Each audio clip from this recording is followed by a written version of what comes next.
خبر مهم يا جماعه، التحكيم جاي له اوامر ان الزمالك ما يكسبش ماتشات في الدوري. لا دي حقيقه، اصل ده ملهوش معنى غير كده. لما الزمالك يبقى ليه ضربه جزاء واضحه وصريحه الاعمى يشوفها، تمام، وما تتحسبش، وضربه جزاء للبنك الاهلي تتحسب، ده يبقى اسمه ايه؟ لما الحكم يصفر قبل نهايه الوقت الضايع في الشوط الاول والزمالك رايح بهجمه وهجمه كمان يعني فيها امل، تمام، ايه ده؟ ده اسمه ايه؟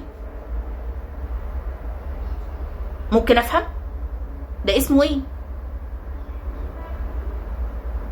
انا نفسي اعرف انتوا عايزين تعملوا ايه.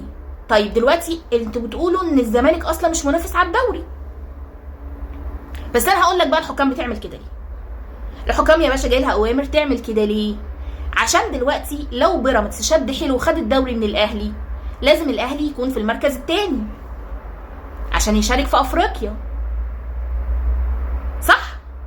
فلو الزمالك شد حيله ممكن ينافس على المركز الثاني، نهبطه من الاول، فالاهلي ياخد المركز الثاني كده كده ضمنه عشان يشارك في افريقيا. والله بقى ضغط على بيراميدز وخد الدوري، حلو، ما خدوش يبقى ضمن افريقيا. طب انا ذنبي ايه؟ لحد امتى العداله التحكيميه في مصر هتبقى غايبه؟ امتى هتحضر طيب عشان نبقى موجودين ساعتها؟ بس قلنا الفار لما دخل الحال هيتعدل، اتاري حتى الفار كوسوه. طبعا دلوقتي واحد اهلاوي ظريف هيدخل يقول لي في الكومنتات مش انت اللي دعمتي التحكيم المصري؟ هقول لك يا حبيبي انا ما دعمتش حد، تمام؟ الاهلي كان عنده فرصه ان يطلب تحكيم اجنبي من بدري وهو اللي ما طلبش، استنى لحد ليله المباراه.